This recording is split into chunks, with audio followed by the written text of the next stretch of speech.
Okay, normally I say this is part of a series, but you don't have to watch them in order, but maybe this time do watch some of the previous Rosetta Stone videos on my channel. A lot of what I'm about to say will make more sense with that history in your head, particularly the second video. Either way, there's a link to all of them in the description below. So let's get to it. Where does the Rosetta Stone belong? I'm not going to give a definitive answer to that, and that's not my attempt to keep everyone happy or sit on the fence. It's because a definitive answer is outside of my ability to give, particularly in a video of this length. Rather, I'm going to be looking at the question, how do we frame the question of where the Rosetta Stone belongs? What sorts of things should we be thinking about? I'm going to go through what I think are the most salient points on both sides, and while I probably do lean more for repatriation than against, there are some things that muddy the water. There's a wider discussion about repatriation that can happen another time. While some of what I'm going to say applies to things that aren't the Rosetta Stone, I am just going to be focusing on the Rosetta Stone and some of the peculiarities of its history.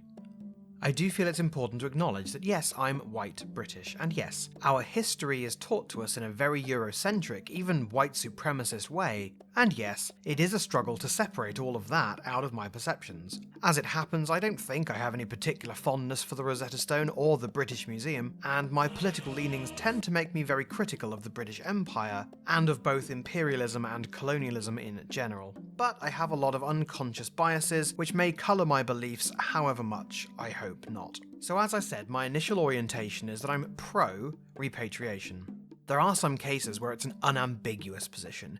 Human remains, which I don't personally think should be in museums at all, and indigenous artifacts, because transforming living cultures into museum exhibits is damaging to the rights of the people belonging to those cultures.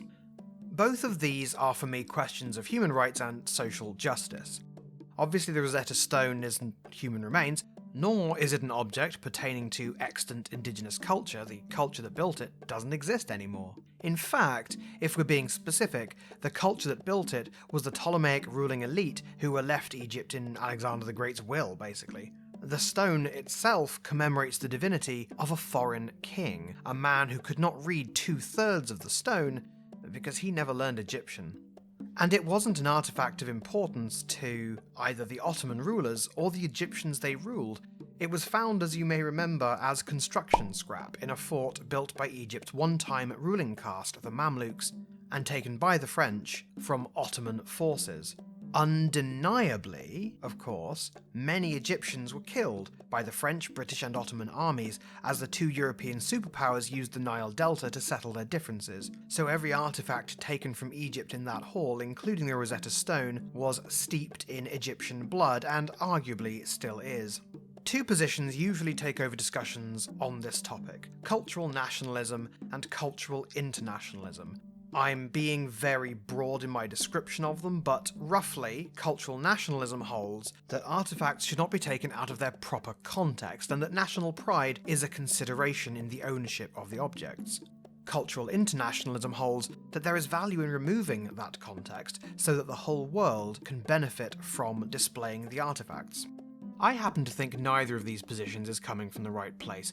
They both stem ultimately from colonialist thought, and are set in a legalistic paradigm where ancient artifacts are essentially considered to have rightful owners, the same way any other piece of property would, when in fact it's quite hard to use ideas like that in an international context where two sovereign states have very different rights than two individuals or two non-state communities. Personally, I believe we need a pragmatic social justice lens on the issue, not a nationalist versus internationalist lens, because whichever side you favour, you'll end up running into a circular debate about what qualifies a person or community or even nation as truly Egyptian, and while interesting to discuss in a coffee shop or on a YouTube video, it isn't going to help the Rosetta Stone budge. Ultimately, I think the unavoidable fact is this: the Rosetta Stone was taken out of Egypt after a foreign invasion, where two European nations used Egypt as a battleground for their war. Its removal to London was a gesture of British entitlement to anything the Empire could strap its flag to. Nothing can undo that act, not even returning the stone to Egypt, but by holding on to it and defending holding on to it by saying, well, it's a part of British history now, or it's got an international role in history now. The British Museum and institutions like it are tacitly admitting that the brutal acts of colonialism become okay when enough time has passed. Now, I'm sure the current Board of Trustees wouldn't endorse the stone being taken from Egypt if it was there now, but I don't think it's morally robust or intellectually honest simply to shrug and say, that was all in the past. They took it in the past. You're holding on to it now. The act is ongoing. Yes, the issue is made muddy by certain things. The Rosetta Stone was junk when it was found. Its proper context is construction material. The British took it from the French, who took it from the Ottoman Empire. The Egypt now, the Egypt when the stone was discovered, and the Egypt in which the stone was built weren't the same societies, etc, etc, etc.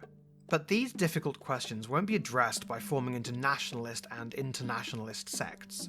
Much more important is the real question of social justice for people who have physical remains of their heritage in other countries and might not want that. If you really want to get a good perspective on the question, seek Egyptian voices. Egypt isn't a cultural monolith, there are a lot of perspectives out there. I'd like to end with a quote by Egyptian Egyptologist Heba Abdelgawed, who was kind enough to point me in the direction of a podcast where she said the following, and she puts her overall feelings on the matter much better than I could. The bottom line here is that the impact of such colonial legacies and colonial narratives goes beyond the walls of Western museums. There is a real impact that people feel today in the countries of origin. Political oppression, together with silencing, stereotyping, and stigmas, are impacts that we suffer from nearly every day in our countries of origin. If you want to hear more from the same episode of that podcast, I've put a link in the description. It's well worth a listen.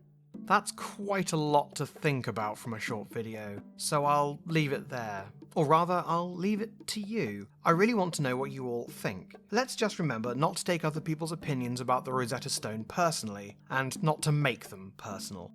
The cultural pillars that uphold my British sense of entitlement are my backers on patreon.com/armchairegypt. Thanks as ever, folks, your support is always appreciated. Until next time, my fellow armchair Egyptologists, life, prosperity, and health to you all. Thanks for watching. Head over to my channel for more, or click here to see what the YouTube demons think you should watch next. I hope you'll consider subscribing. If you'd like to support and collaborate on the channel with me, go to patreon.com/armchairegypt. You can also join my Discord community. There's an invite link in the description.